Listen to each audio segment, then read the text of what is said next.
Welcome to DreadLore, as the Red Writ.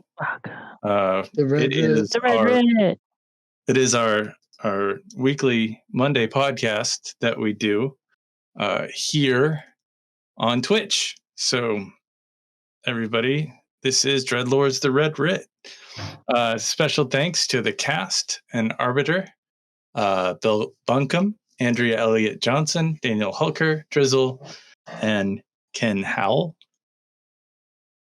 Score is by all lowercase letters and misterinterrupt. Special thanks to our Patreon members. Please visit our patreon.com/dreadlore with members M. Roberts, Daniel Hulker, and Nostalgic. Thank you, Couchfire Media, for art and media production, as well as Trois Reblay Productions, who comes up with the story, has written the book DreadLore, which is the tabletop role-playing game that we play every single week. Welcome to the Red Writ. And please stay tuned. We got a couple of announcements before we get started. Sure. Anybody have anything that they want to talk about before we go? Anything pressing? Anything? Any promotion? Any promotions? Any sponsors? Hey, Holger, who's the sponsor? You want me to give out the sponsor tonight? Yeah, I mean, they paid for it. Yeah, okay. Tonight's sponsor. Can you hear me? Yep. Yes. Tonight's sponsor is a very special episode. Very special episodes were often part of a sitcom season in the 80s and the 90s, where characters deal with or are confronted by a hot-button issue of the day, and then slowly realize how wrong it is to engage in said issue or activity over the course of one episode. At the end of the episode, an 800 number is given for those who need help pertaining to the issue covered. We will use this episode tonight to highlight the dangers of role-playing games to the people who play them. I was introduced to role-playing games long ago on the schoolyard by an older kid who wore loose-fitting clothes and handed me a character sheet. He said the first one was free. I should have told my parents and the principal about that older kid, but I did not. He went on to recruit an entire party. I should have just stayed with a kid who was selling extra candy from Halloween.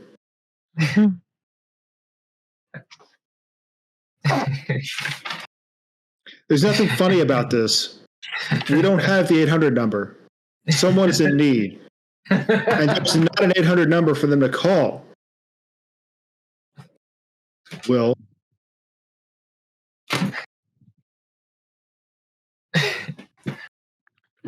So I caught most of that, and I think I know what you said.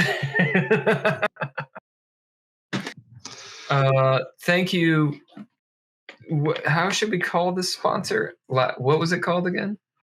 A very special episode. Oh, a very special episode. What is going on with your background? Everything. Where are you? Are you in a mall? It looks like probably. Is that a mall? Is that a Fortnite mall? Probably. Actually, it kind of works.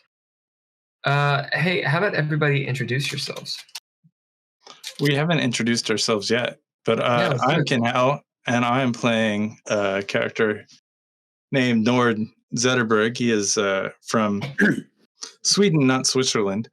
I don't know why the two countries get confused, because they are not necessarily very. It's like the difference between Ohio and Tennessee, really. Right, but there is kind of no difference, right? There is a difference. One's a landlocked country. The other one has quite a bit of fjords and You're a fjord. oceanfront properties. So I mean, you pick. One's a little bit more north, but they're both cold in the wintertime. Probably cold in the summertime, or at least populated by the Swiss. Yeah, one of them houses the Ark. Like, they built an Ark, and their ark actually floats. But I live in Kentucky, who also, we built an ark here, but it's made out of concrete and does not float. So yeah, that's Nord in a nutshell. He's also a journalist and a drug addict. Holker. My name is Daniel, and I play a character known as Tony Czerniak. He is a border patrol officer, although it's unsure for how much longer at this rate. What are you doing with your microphone? Yeah. And where did you get that microphone? It's a cool mic. I got this. I got this from a kid on the schoolyard. Okay. Nice. It was the same kid who sold him the. Yeah, set it down and give it some breathing room. I think that's yes. That's a really cool looking mic, though. Yeah. My character is Tony Czerniak. He is a former priest, and he is now a border guard. And he's also chasing demons, despite leaving the priesthood. That's right. Andrea? Yo, I am Andrea Elliott Johnson, and I play Leah Mizrahi, who is a former IDF soldier and Mossad agent. She left Israel to hopefully find a better life and live in a more peaceful atmosphere, and found neither. Well, maybe she found a better life. I don't know. Well, I guess we'll see how things end up. I mean, supposedly her husband's probably dead of a sort, and her daughter is forever traumatized. So yeah, I'm sure things will work out just fine. And Drizzle? I'm Drizzle. I play Simon Vincent, the hard-boiled detective who is now a PI. Just killed a vampire or something in the sewers. Maybe. So it's going to be hard for him to be skeptic very much longer. Don't blame me. I'm not the one who cut a dude's head off with a scythe. Speaking of, last we left, a group of intrepid is the wrong word. Misguided and tragic heroes yet to be seen. You guys were under the earth. You were in a sewer of sorts, a large sewer. You had just come out of the Blue Note jazz club, where you assume that the singer, the lounge singer Levi, has gone on, and Nord assumes that Levi's song is a kind of siren song. There's no proof whatsoever of any of this, but that doesn't mean it's not true. Tony and Mariah were getting attacked by the wait staff and some of the people that were staying that had attended the show. Leah luckily came in and aided them fight off these people, and Leah executed them in typical Leah fashion. It's 11:50 p.m. at this point in the story. It's 10 minutes to midnight. Within the past 18 hours, Leah has murdered more than a handful of people, executing them. She's literally running out of bullets. She did so in front of her daughter. Her daughter had a fit. And it was an interesting moment where Leah realized this and actually made a connection with her daughter, Mariah. Soothed her and essentially told her everything was going to be okay. Tony, Leah, and Mariah then attempted to join Nord and Simon, who were investigating the bowels of this sewer, trying to find out where the sewer led from the Blue Note. Simon knew that, or guessed correctly, the reason that places in Detroit are connected via sewer to the rivers because of their pre-prohibition or their prohibition tunnels. Simon and Nord discover several traps, prohibition-style traps. Nord discovers a swinger something or another party going on. Good picture. Yeah, Mask-or-Rave party. Doesn't tell anyone about it. It's going on in the sewer. They're wearing tribal gear out of like a 1940s whitewashed movie is what it looks like. This is what the real Hawaiians look like or something. And he just shut them in the room, and Simon and Nord jammed the door so they couldn't get out. They kept on going. Eventually, everyone meets up at these crossroads. There's this weird fog that's rolled in. This Lost Boys style group of miscreants living in the sewers come out of the shadows, and they start acting very weird and aggressive. Nord shoots one with a shotgun.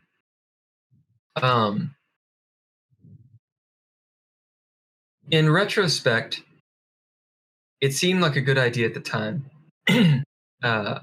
These guys were making not so veiled threats at you all not leaving the sewers alive. That said, they hadn't actually done anything when Nord rounded on the fellow in front of Simon and shot him point blank with a shotgun. To no one's surprise but Simon, he didn't seem to flinch. So Simon ran up with a scythe that he just picked up, like a like the boss level in Doom 2, and chopped the dude's head off.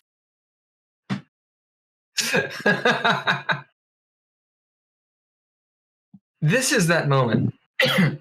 Blood is just splattered everywhere. Black blood. Maybe it's just the darkness, Simon. It is very dark in the sewer. For all of you, there are these Edison-style bulbs strung down the ceiling. You're at the crossroads. It's pretty obvious where the Prohibition tunnels go, though. It follows the Edison bulbs. Off down either tunnel, it does look like perhaps people have lived there. There might be something to investigate or look at.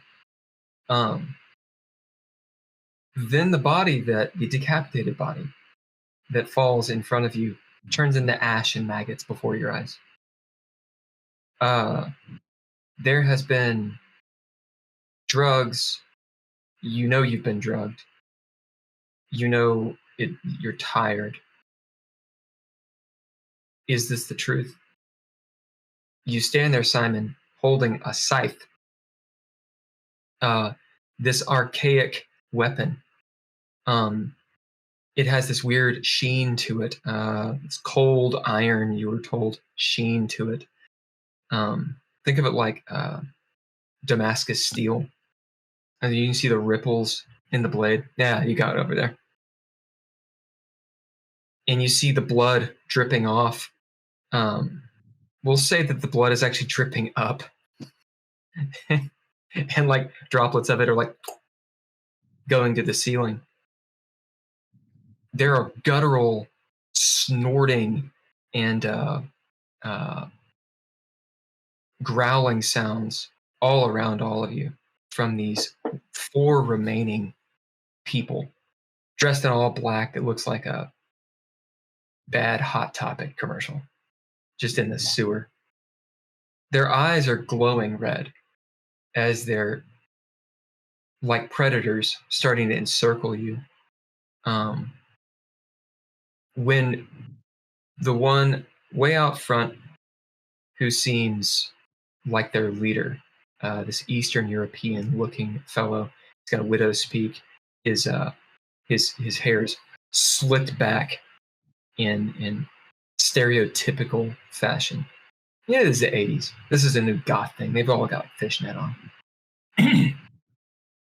Yells out in this hollow voice, "Stop."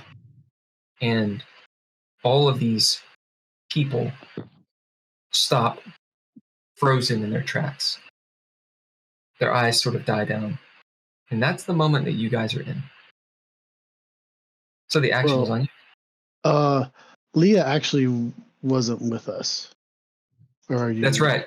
Thank you for telling me that. You get a pip. Okay.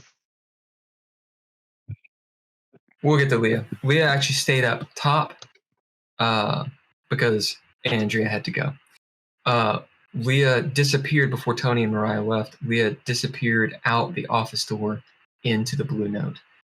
So we'll get to her in a minute. Okay. The rest of you, though, that's what's going on. Okay. Let us pass, or we'll have to finish you all. There's some snickering echoing off the walls from too many voices, too many throats.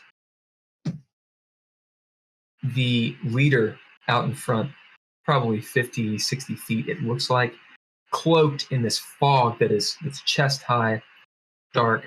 You can just see his eyes, pink and red, almost like they're glowing. You can see his features, the outlines of his face. He has a scowl on his face of disgust. He's not laughing, but the rest of these guys are at you. Action still on all of you. You can continue. We are trying to stop the ritual that's going on. Are you a part of it? What do you bid? I will bid detective. Because I'm trying to gather information. This fellow, bidding detective, he takes a couple steps forward, and you can see his features in the Edison light. Strange features, this man. It's hard to pinpoint what race he is. At first, you were thinking, well, he's Eastern European, and he looks that way. But there's something else there. Bidding detective, a word pops in your mind. More. Something from the old world. He's clearly got a mixed race, but in his gait, the way he moves, there's something anachronistic, something out of date. He cocks his head to the side, like a predator, eyeing you, like over his nose with both eyes. Ignoring your question and your statement. He says, "Where did you get that thing?" As he dramatically points at the scythe. Well, I can show it to you closer if you would like. But I prefer not to have to.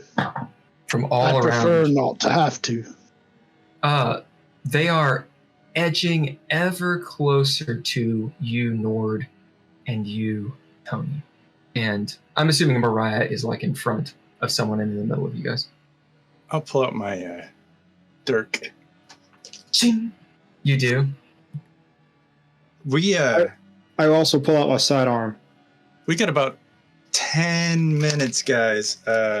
And then I would like to bid justice, which is my demeanor, which is unsettling, and to activate counterpoint, which and say we've got about 10 minutes.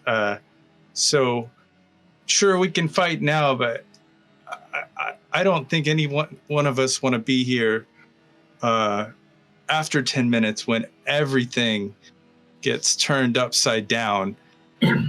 The white doe has got a plan, some ritual thing that's going on right now. And if we don't stop it, everything's going to be different. As you say this, Nord, go ahead and throw down. Simon, with detective still active, you're hearing, what you're getting with this, so you're aware, is you're going to be getting insights into what's going on because you bit detective. It's not necessarily going to convince him of anything. Yeah. Unless that's what you want to do. As Nord is talking, you do see these creatures, or these humans, bottom dwellers, look around at each other quickly, very, very quickly, almost like insect-like movements. And then they look back at their leader, who's languid movements, very flowing. He is arcing an eyebrow. He's still pointing this finger at the scythe, but he's listening. White dough.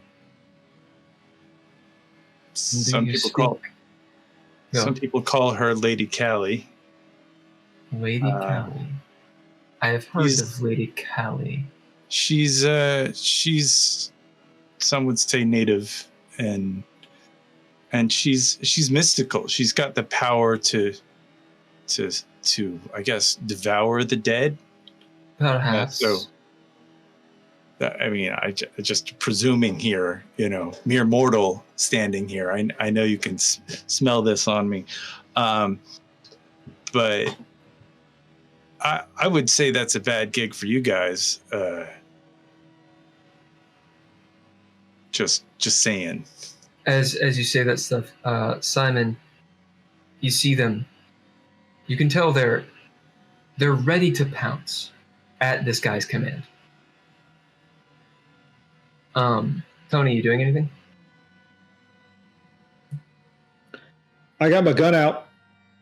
Yep, you have your gun out, loaded, safety off. I guess it's a revolver, so it doesn't have safety. We don't need to fight. We can go. Apparently this is a wrong turn. Maybe you could join us. I think that would be cool. This guy, eyeing you all. You can tell, Nord, what did you get with your successes? I got a 1 and a 3. So 9. But can I bid when plans go awry to make that 2? Make that 2, and then sure. Actually, I did. I get 1 success with the counterpoint, so I got 1 success. But I did so 3. Yeah, so 3. Yep.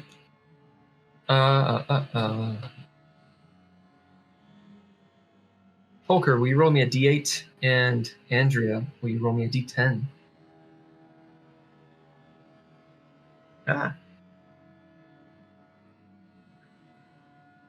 8.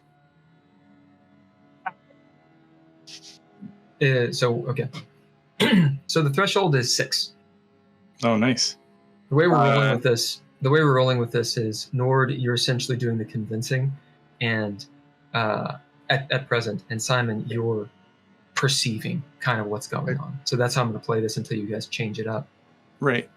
We can talk about this all night long, but 10 minutes, I promise your world is going to. You hear him make this hissing sound as the rest of them. And I will spend a breath, I guess, to go to limbo. Yeah. As you drop breath,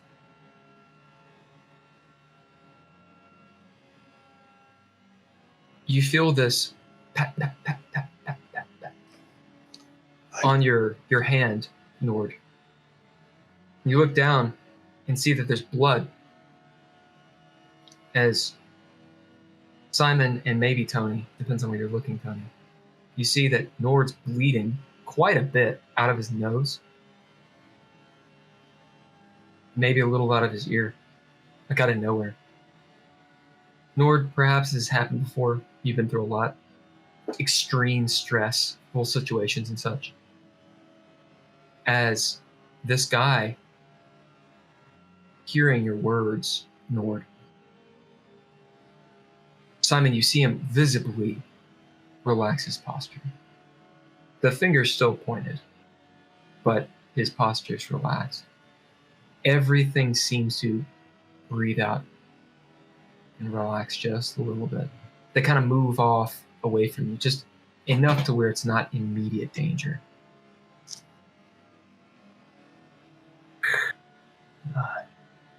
You hear one of them say, "This is the yes, but," by the way. The main dude. "You have killed Bartholomew. We require payment." A dangerous edge to his voice. "We will take the scythe instead of one of your lives." It's a question.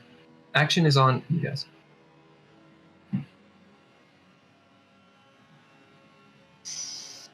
What did he say? I can't hear shit. Yeah, Tony's sitting there like, "What?" It echoes.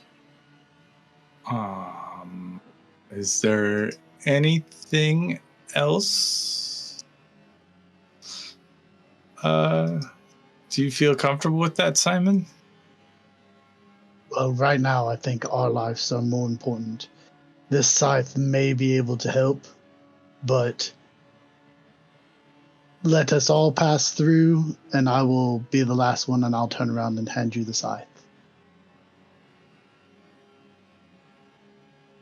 What do you bid? I will be guarded because I know that it's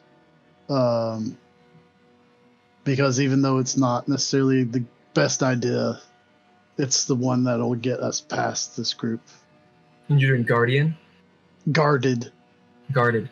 As you bid that, there's a twisted smile that appears on this man's face. You can tell it's a good deal for him. But there's something deeper. He hates whatever you're holding. Like, that is anathema. That's what you're going to get from it. This is something that hurts them. And he wants it. So this is an excellent deal. That might be the only thing holding him back, Simon. Tony, this is going to be part of the yes bet of Nord. Your hearing is there. You just got the tinnitus going on. Mariah has moved over to you, and she's like pulling on your sleeve, like almost with all of her weight. She's shaking, obviously scared. One of these things is eyeballing her pretty hardcore. And you, as you look over, Tony, you notice its eyes are like filled with blood. Like it's been like smashed in the face or something. And you can tell it's losing its own control. The blood on Nord. Mariah's there. Tony, what do you do? I tell Mariah to get behind me. And Tony points the gun at this guy. So describe, like actually do it, and describe to them what they see. You see Tony physically move Mariah behind him. Look the thrall, if you will, in the eyes, and point a gun at the thrall. Simon, you definitely see it. Nord, you see movement. Mariah does this. You tell her, Tony. You hear the leader say, "I said stop." As Tony, you see this guy visibly shaking, losing his willpower as you look him dead in the eyes. You may throw down. This will be mind. As he says, and anyone who's listening can hear, "Bring the little one to me." The threshold for this command is 2. Stakes are, if you fail it, You were compelled to do it. I got a 1. Do you do anything to increase that?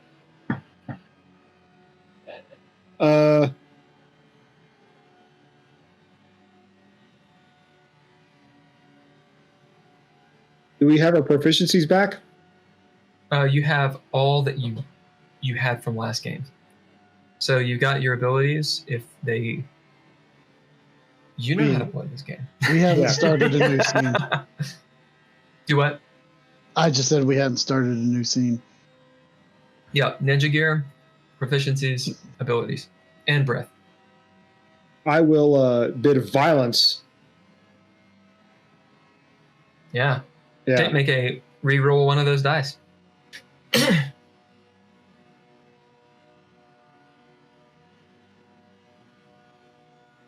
All right, yeah, that's 2 successes now. With Limbo, Tony, you feel yourself hearing these words, speaking them, actually. Or are you? Is it your voice? He's just staring at you. As Mariah is like pulling against you. She's like, what are you doing? As you find yourself having pulled her a little bit closer to the guy, as you kind of catch yourself.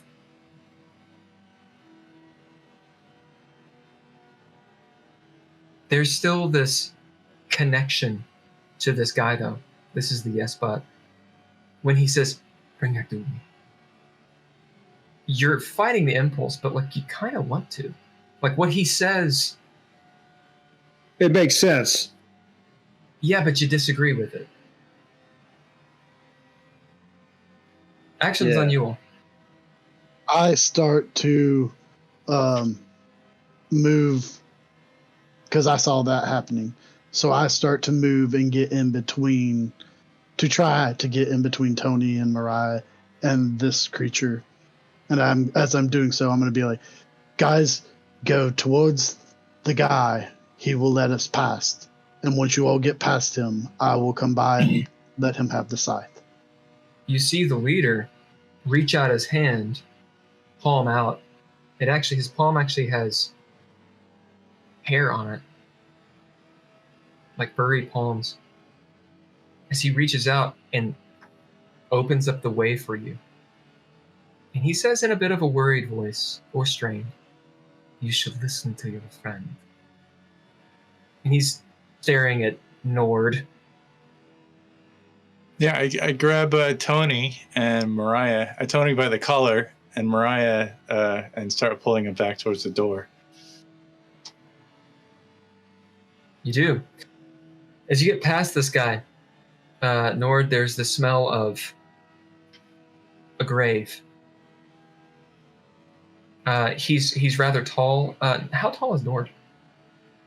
He's probably 6'something", 6'2". Tall dude. Yeah, this guy's he's about 6'5". He's pretty tall. He's like Christopher Lee tall, right? Which I think he was really tall. Anyway. His clothes are moth-eaten. They're very, very, very nice, but they're moth-eaten and decrepit at the fringes and the edges. As you all scuttle by, he just sort of breathes or exhales, or is it a chortle? You know, on the way out, I'm going to be like, there's a room full of guys just over here. They're all locked in, so, you know. What do you bid? I'm just saying. I will bid... asshole. Is that a trait that I have? I will bid. It worked. It worked in the past. I will bid my period of life, which is hardened. As you bid that.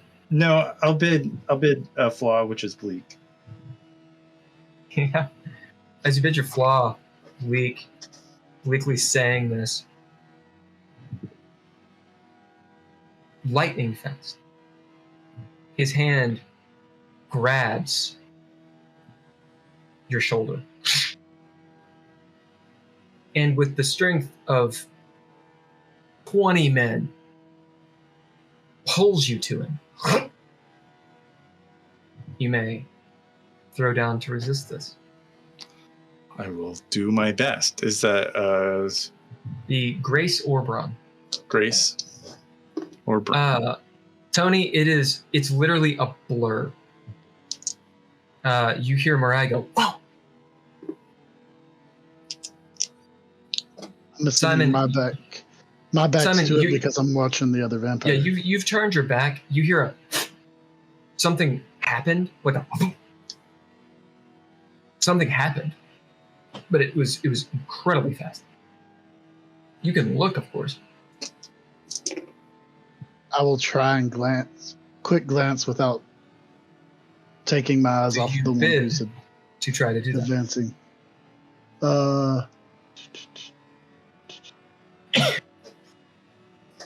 Nord.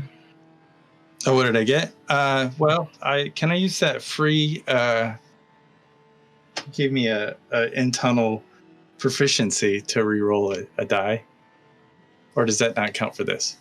Sure. All right. Okay, so that's 4. As he grabs your shoulder and pulls you to him, but at the last moment, you're able to just wriggle free as you're lifted up off the ground and deposited in front of him. There's some scratches on your shoulder and the shirt's ripped. As he's looking at you, looking down at you in this iconic arch, like a cat or like a jaguar or something, baring his teeth, which of course are sharp. Where are they? They're just around the corner. They're locked in. It's the other door. As he looks, and he says in a somehow foul-sounding language. Perhaps it's actually you can better throw down to know it since you know so many languages. And Tony, you could as well. I'll bid since you're right there. I'll bid my child of the world.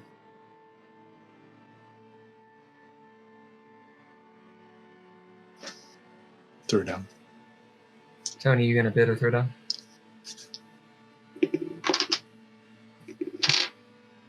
Again, does Tony hear any of this? Yeah, you have a little tinnitus, but you're right there. You can hear it. All right. He's also calling it out. So technically, Simon, you can hear too. That's 3 successes. You will know it. Simon doesn't know foreign languages. Yeah, it's a foreign language. It sounds like kind of a weird European language, maybe. 3 successes with a 10. So that gives you flair. You get to recover a proficiency or a trait. Yeah, forgot.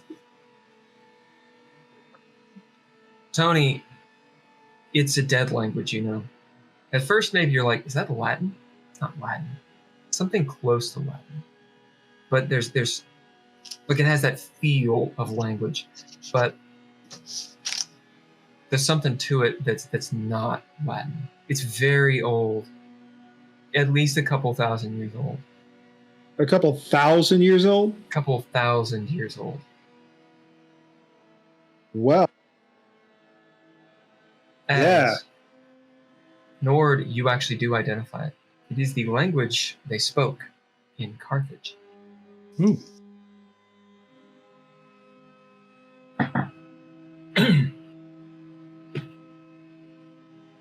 So, when did Carthage get sacked? Was it 400 BC?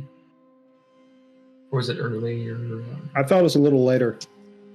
I mean, the final sacking and incorporation into the Roman Empire. 151 BC. 151? Okay, so Rome. Or 146. Oh, I'm conflating. When the movie 300 was supposed to take place, was that 400? Yeah. I'm not sure. The Punic Wars? The siege of Carthage is 151 BC. Carthage raised a large army It was Hannibal, right? It is Or was Hannibal dead? I can't remember. a good. Anyway, we can get to it. Nord, it's cool for you to look up because this is literally the information you would have. Okay. Yeah, you can hear it is Carthaginian. I don't actually know what language they spoke in Punic. Cuneiform. Oh yeah, I do speak cuneiform. This dead language, and he says, "Go now." As the other three race by you, Simon. It smells like an old fart as they move past. The one doesn't. You can see him flexing his fingers. His knees are trembling. His eyes, it's like they're filled with blood and are actually kind of like dripping down. And he's staring down like at your crotch, it looks like, but you realize it's where Mariah was standing. Go now, he says, the leader, to this guy. The guy sort of shakily looks up at him. And Simon, this will be your detective still active. This guy's going to lose it. Okay.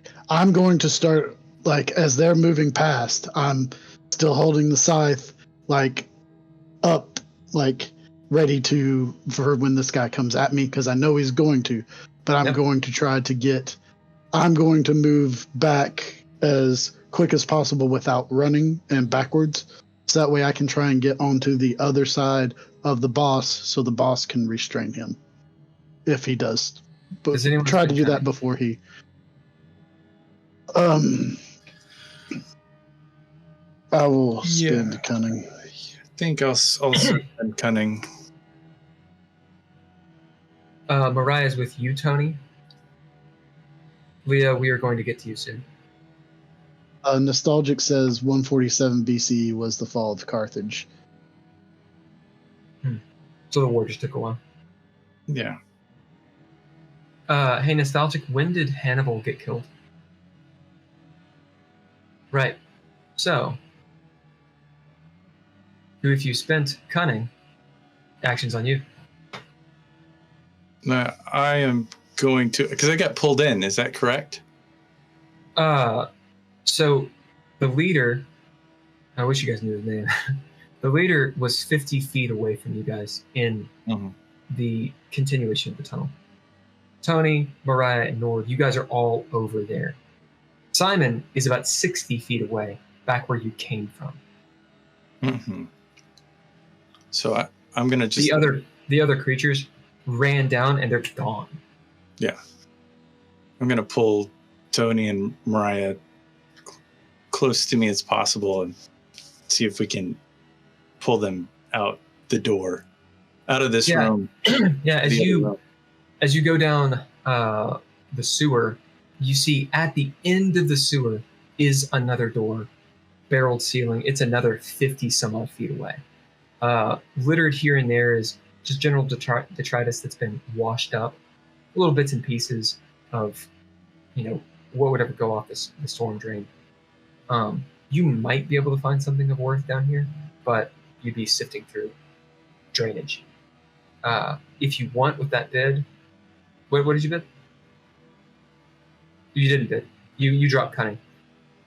If you bid, you can get to the door and perhaps open it. Otherwise, you'll be moving with the cunning, and you'll be I'll far bid enough away. big out to try to pull them along. I'll take the blood off of my nose and I'll throw it down. I mean, I know he can see me, but I don't know. He's in a frenzy. Maybe he'll smell that blood. I'll take my. We'll give that. Go on. I'll take my coat and I'll quickly pull it off with blood on it, and I'll just wad it up and throw it the other way. So that will be considered an aid. So what do you bid to do it? Fake out. Fake out, and what aspect die do you give Simon? I'll give him, I guess, my race, which is a D8. Yep. So Simon, if you throw down, which you're likely going to, you will get an extra D8. Nostalgic said 138 BC was when Hannibal committed suicide. So he did cancel. Nord pulls you, Tony, and Mariah follows him like a little train as you guys get down almost to the door. It's a very similar door as before. Barreled ceiling, large wooden door, just like you saw. Nord, it's likely trapped. Simon, you bid cunning. What are you doing? As Nord flings this jacket, you do notice the creature turn his attention to the jacket. He's still paying attention to you, but he is distracted. I'm backing away like you would do a wild animal, and I'm going to say to the boss, I'm like, if he attacks me, I'm going to defend myself. Do not slay him. He warns you as you're moving towards the boss. Yes, because I'm backing towards him, keeping my eyes on him. Your life is worth far less than his. As he's taking a couple steps forward, slowly towards him. Do you do anything else? Because you dropped cunning. You have moved. Remember you did. I'll bid resilient to move faster. You move slowly and steadily, almost like a Tai Chi master, but slow, I should say, calculated movements, but you're able to almost slide back, totally balanced quickly as you pass the leader, and you're almost to the mouth of this tunnel, about 50 some odd feet away from the rest of the group, as this creature springs with blinding speed. As you blink, just for a moment, your eyes are like, maybe you force yourself to not blink. Your eyes are like watering up. You see him blip, and he's over top Nord's jacket. The jacket's in his mouth. As he flings it, his head back and forth like a dog, it's ripped to shreds. And within the same blink, he's lunging through the air at you 50 feet.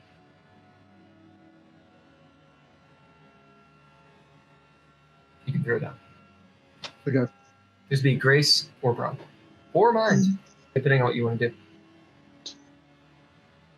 10 and okay.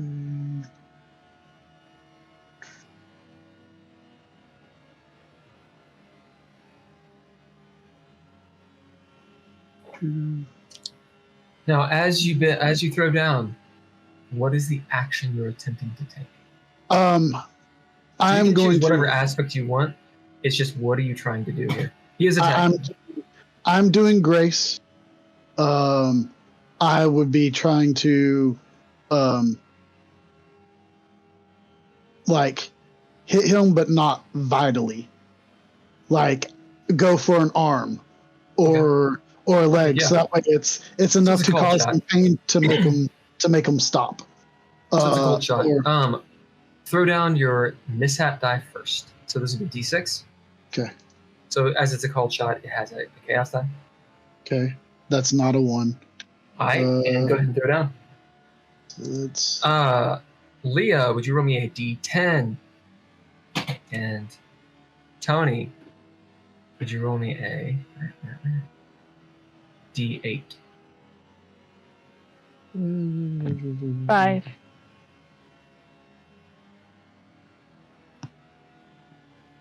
Two. Threshold is 3. Your fellow players were nice to you. No, I mean I rolled a 2, not 2 successes. Yeah, I know. Yeah. That's kind. Leah, be prepared. Be prepared for what's coming at you.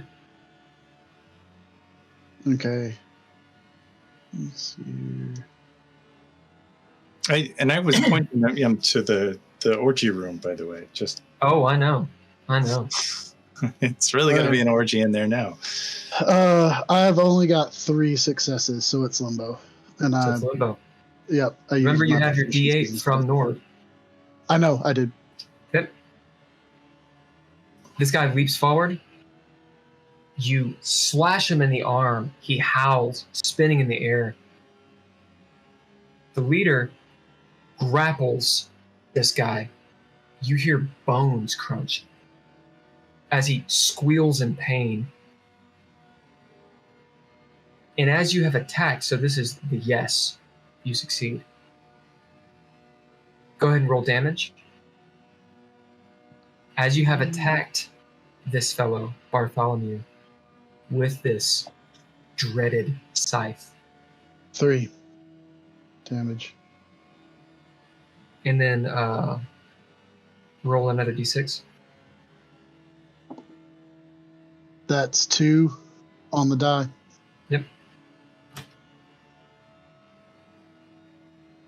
I told you, as the leader whips his hand back like a bitch slap and tries to catch you. Go ahead and throw down again. This would be Dex or Grace. Or you can attempt to attack the leader. Well, as I'm trying to dodge, Yep. I am gonna say it was I was not trying to kill him. Oh, yeah, there's the hand lethal. Yeah, it's not lethal. Sorry, what did you say again? It depends what you're trying to do. If you're trying to dodge, Grace, if you're trying to block Grace. it, Brown. Leah, would you throw me down a d10? Nord, would you throw me down a d8? That one was a 9. 1 success. So threshold of 6. Yeah, that's.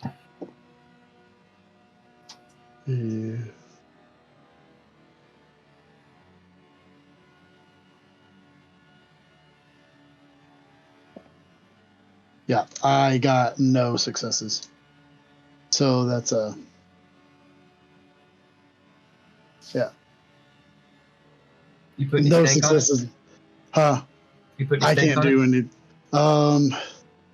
Remember, you have the aid from Nord, the D8. It lasts for your for the round. Okay. Well, that would only give me 2 successes. 2 less damage. Yeah. So I think I'm going to spend breath to get to limbo. All right.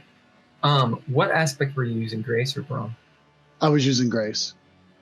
As you get hit with a Mack truck, but you're able to have perhaps the scythe up. As he swings wildly at you, there's a moment where he flinches and doesn't want to touch it, but he catches your chest. The creature in his arms is consumed with Nord's jacket, like sucking on the blood, distracted. As he hits you in the chest, you take half the damage, since it's limbo.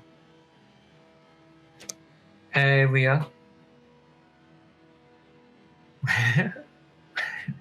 Will you throw down a d10?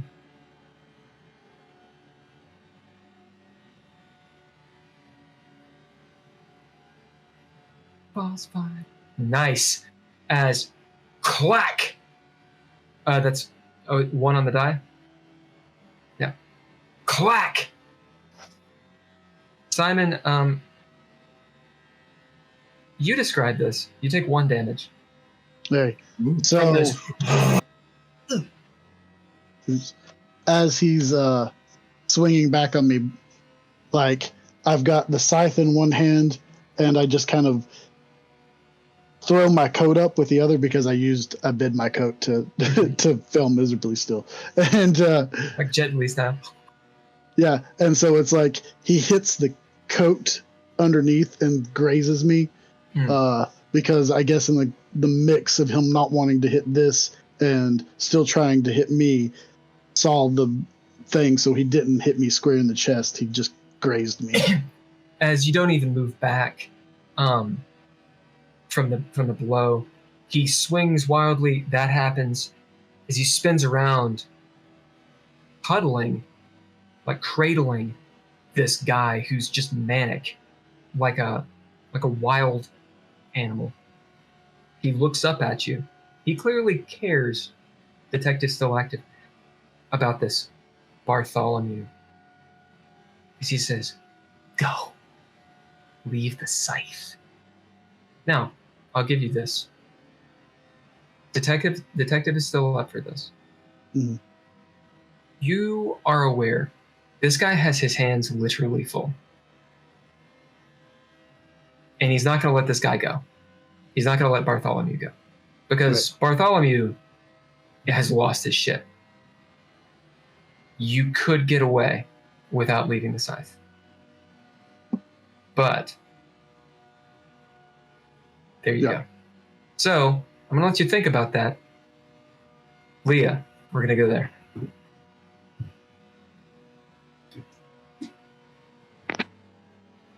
You have just sent Mariah with Tony down to meet Nord and Simon. The room, the office is filled with the humidity of newly spilt blood.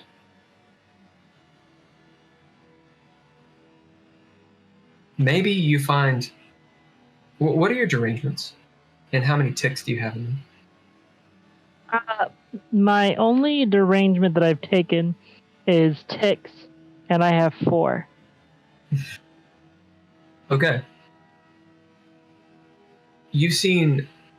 Well, actually, I'll just say it. I'm trying to get away from just references. You find your hand... This is a reference to something. If you know it, then you get that. You find your hand holding the gun, shaking. As you look down, Leah, you're just exiting the office. You see them leave through the mirrored door.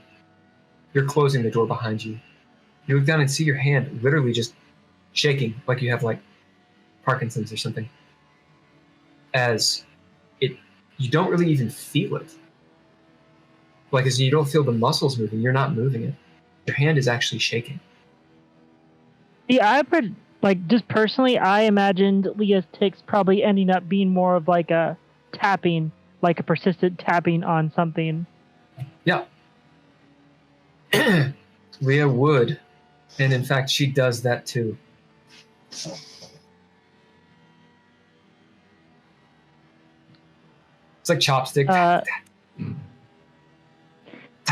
Leah will, with her other hand, will grab, her hand and the gun and just sort of, shake her head a bit.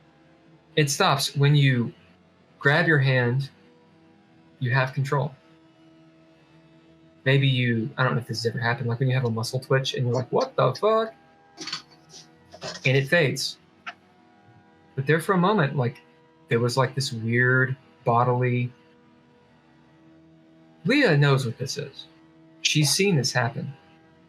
This is the kind of stress that is on your body that's disconnected from your mind. Your mind is disconnected from whatever's happening in your body. This is ticks 4. So, little mechanics. As you go up derangements, as you get those checkboxes, there's points where you start losing control. When you get to 5, it gets really bad. And 6, you almost are unplayable as a character. You have to switch derangements.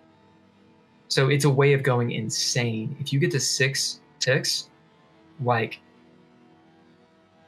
you're not insane, but you can almost, like, the player loses control of it. So you have to switch. So at this point, if you lose another sanity, or if you gain a derangement, you can go to 5, but understand that you're going to start losing control. So you want to move the derangement. Yeah. In that way, when people in this game go crazy, they go really, really, really crazy. Right, so Leah has ticks 4. You might even find yourself murmuring as you stop your hand, maybe even singing a little tune, really quietly to yourself.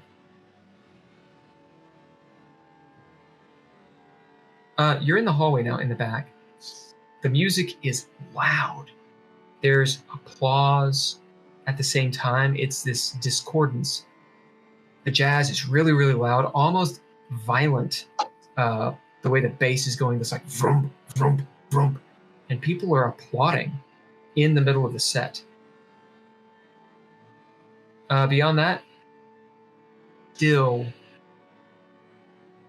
clinically still in this back room. The fluorescent lights are on. Weirdness. You still have a stock room off to the right. You've got a couple closets. Looks like there's maybe a room at the end of the hallway that you guys haven't gone into. And then there's the kitchen and then out back. You are in your dress. What do you do? Actions on you. So I feel like this might be actually be a fun character development moment. Leah having in the face. No, Leah will after seeing her body basically viscerally react to all the things that have happened over the last few days, she'll actually take a second to take stock and look around at what she's actually done, because she recognizes that she has not actually given it much thought what she's been doing the last few days. She came to this country to get away from all this, and how easily she has sort of fallen back into her old ways of just, killing people without really thinking much about it. And she'll sort of sit there looking at, presumably probably some splatters of blood on her dress, and obviously the blood on the ground and the bodies. And she'll almost start panicking internally, just sort of thinking about what all she's actually done, like really. Make a sanity roll. We'll say that the office door is actually open, so you're halfway in the office and halfway in the hallway. So the sanity roll on this is going to be threshold 4, which is how many ticks you have in how many boxes you have in your ticks derangement. Here are the stakes, though. If you can pass it, you will recover one of those boxes. As in this moment of Leah actually dealing with her demons and regaining some connection and control, she'll actually heal derangement. But you gotta beat 4. Limbo will mean that you don't take any derangements and you don't take any flaws. I will spend a expression proficiency to see if I can bump this up a little bit. I'm not sure if I can even actually. That is we'll see. Likely the case. 4 is really high. Remember, you had ninja gear. And remember, if you do something truly zany, you get a chaos die too. I just maxed out both dice, but it's still only 4. Yeah, so that's limbo. So now what you need to do is, do you have any abilities that can add, or do you have ninja gear? Oh, the only thing I have is Master at Arms. Oh, you know what? Now that I think about it, I did get the one trait, I guess, on the 38 revolver, the one I've been using the rune rounds on it, called Soul Bond. I guess I could bid that to see. You just have to make it make sense. You got to get creative with it. And that's probably the pistol that Leah's been mostly using, even if she's not using necessarily the rune rounds. So go ahead and throw that down, and we'll see what the result is. Okay, so what would I throw down for that? How many traits does the gun have on it? Just the one. So it'd be a D6. Okay. What kind of gun is it? 38 revolver. So that was a 6, so that's yeah. So you're at 5. A 1, yeah, 5. All right. So describe you getting to limbo, realizing what's going on. How does that rune round gun tip you into success? Describe that scene. So Leah, Leah will have a flashback to her first ever assassination, like the aftermath. Sitting in the debriefing room, cleaning her gun after she got done with her first job, and her mentor comes in, seeing that she's a bit disturbed by what, having killed her first, person in a personal manner. And he'll, sit down next to her and, put his hand on her shoulder and say, if you let it get to you, that fire inside you will burn your soul. It'll destroy you. You have to learn to ignore it, to let it go, to pretend, to not let that fire burn you. And if you go on. Oh no, you have to learn to ignore it, to put it somewhere else. Don't let it touch your soul, because you'll be consumed, and you'll never be able to live as a normal human being again. As you remember this, maybe you're in between the door. You're in the door jam. The door's open. Your foot's holding it open. Left side of the body, hearing the music in the hallway, fluorescent light in this sterile, weird hallway. It's quiet in that regard. The body room that you have just left, and maybe even not hard target. What's that? I keep on doing references, Ken. I'm just going to keep on doing references. Like femme fatale moment. La femme Nikita is what I'm thinking of.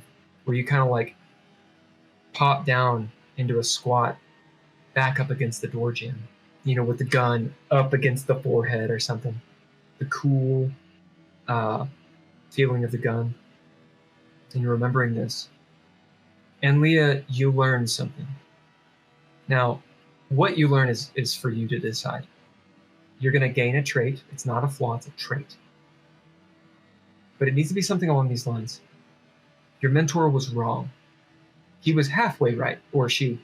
They were halfway right. You can't let it burn you. But their advice was, ignore it. Put it somewhere else. But the thing is, you have a daughter. And that was the scene. She saw what happened. And you realized, whatever you want to there. Ignoring it isn't going to work, because you can't go insane. If you do, Mariah isn't worth it. So however Leah forms that, take time with it, do what you want, but you have a free trait now. You can make whatever you want. You can wait to decide what it is, but you got that. You will recover, you will heal 1 derangement. So you can be at 3 instead of 4. As maybe cold sweats, like a fever just broke, whatever the realization is or is coming to, maybe you've moved past your mentor at this point into a greater wisdom. The action is on you. What are you doing? We'll sort of, now that you said she's sort of crouching, she'll turn the revolver over in her hand for a second. And particularly after seeing her daughter lunge on that waiter, with the knife, she'll look at her hand and the gun and say, no, I won't let it burn me either, but I definitely won't let it burn her. And she'll tightly grip the pistol and push herself back up. And she'll have this sort of shift in feeling it's not a lack of resolve. It's a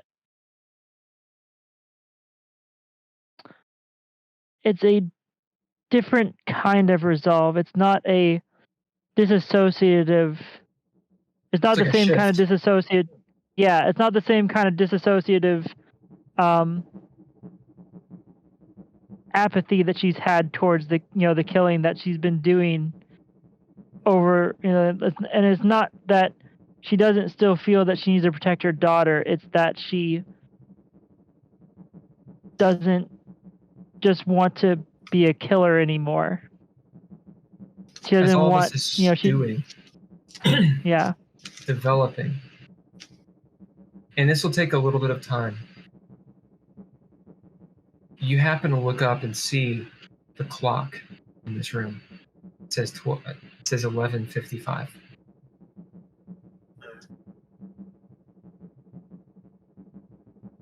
Down in the sewer. Simon, you move back. What do you do with this scythe? Oh, I'm still holding on to it till we get to the other side of the door. Nord, remember that these are probably booby trapped down here. I remember. So be careful when you open it. I'll tell Tony and Mariah to stand back. And Wait. Nord will Lock the door as Mariah kind of moves forward. Nope. Tony, grab Mariah really quick and get her away from the immediate opening of the door, please. And once everybody's pretty far away from the door, Nord's going to run by the door and just yank on the doorknob as hard as he can and pull it out and move away from the door. Where are you bid? I will bid, I guess it worked in the past. All right, go ahead and throw it down. This is a pretty high one. You're doing the good. You're doing the Lord's work. Yeah. So I'm gonna pull the door open and dive off to the side. Yeah. Some threshold is 4. Nice. All right. Well, there we go. To activate quick and dirty, I guess, because that's my thing. Simon, you notice as Nord does this, you realize what he's doing.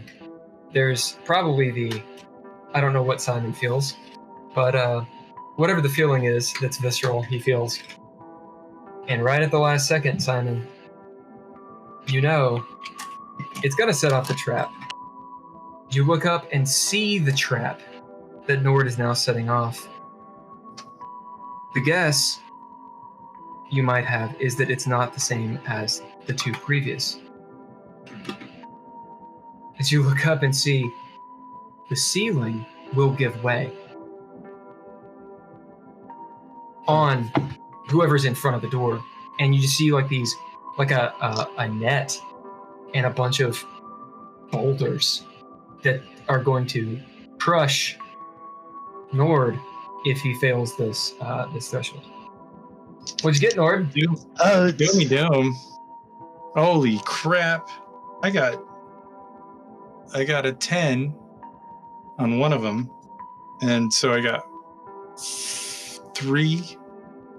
4 successes. No, wait. Yeah, 4 successes. This one's different. And on that note, Vamp redeemed Hydrate. So. Oh yeah, I need to get some. Thank you, Vamp.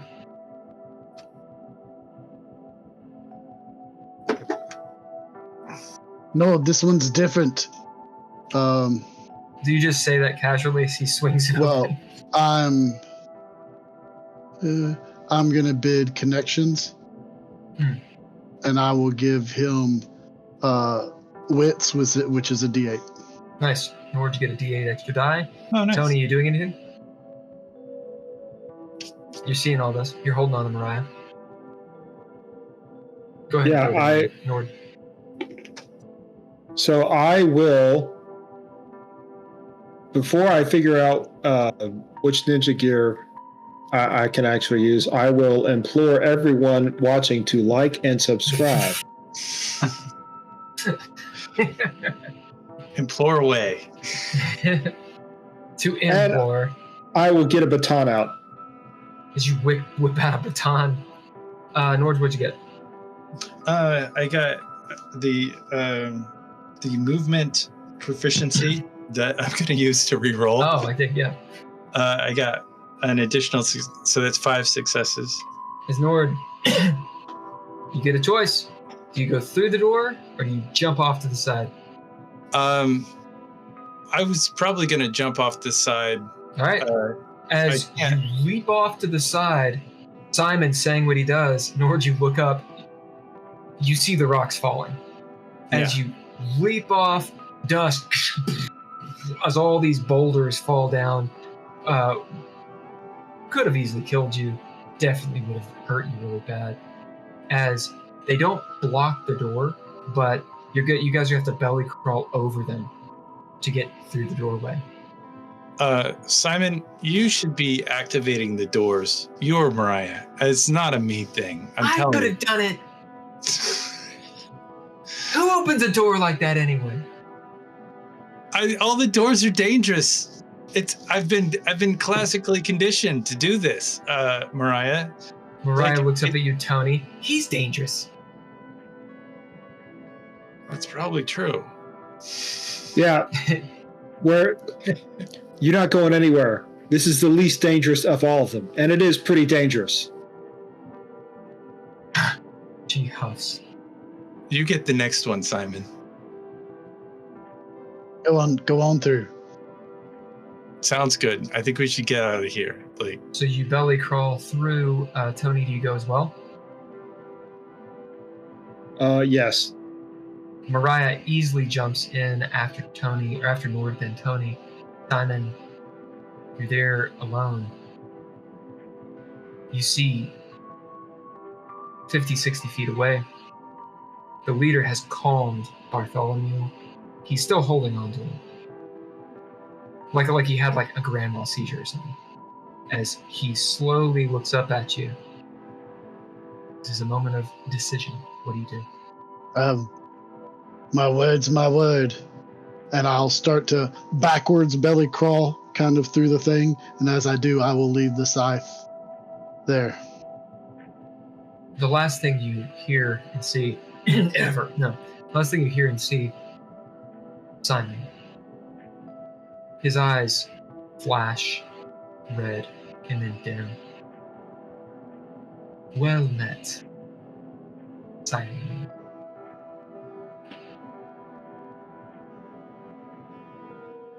My name is Corthon LaBranche. Corthon LaBranche. Your word is true. You will have a friend if you need one. And then you hear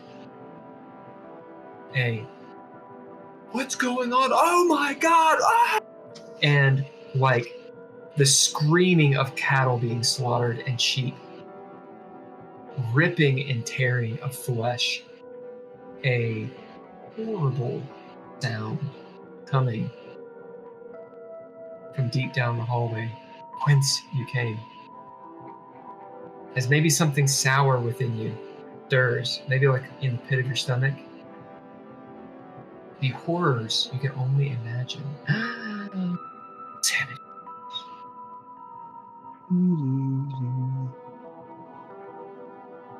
Threshold is 2. And now sanity is wits or mind? Mind. Mind, yeah. It technically can be other things, but it is normally mind. Those pictures are so cool. Well, I got 2, so I'm at limbo. You're at limbo. What is one of your flaws? Dealing with the situation. I would probably say Night Terror or Reach 4, but my flask is empty right now. We'll say Night Terror.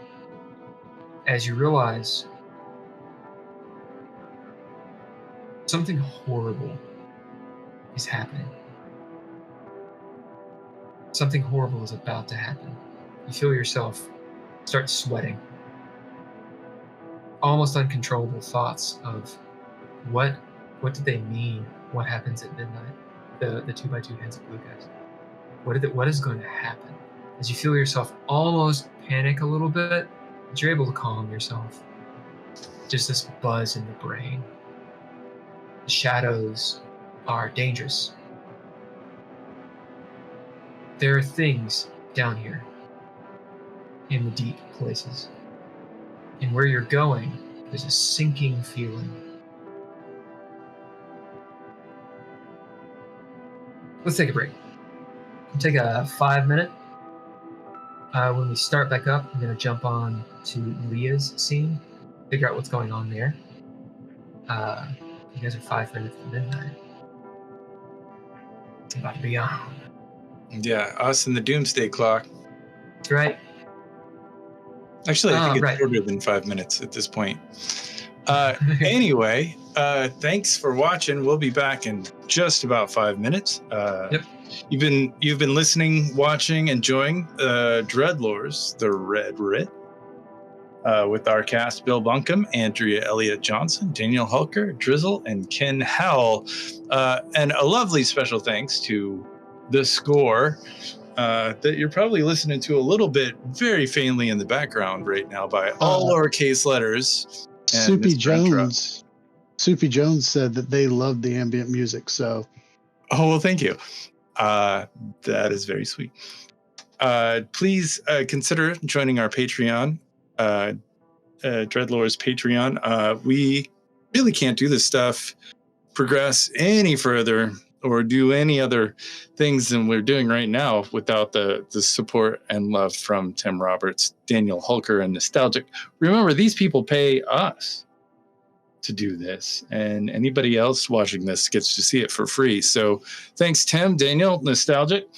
Couchfire Media brings some art and media, and Trois Productions is the designer of the game DreadLore, and the reason that we have the Red Writ. We'll be back in about 5 minutes, so please hang out.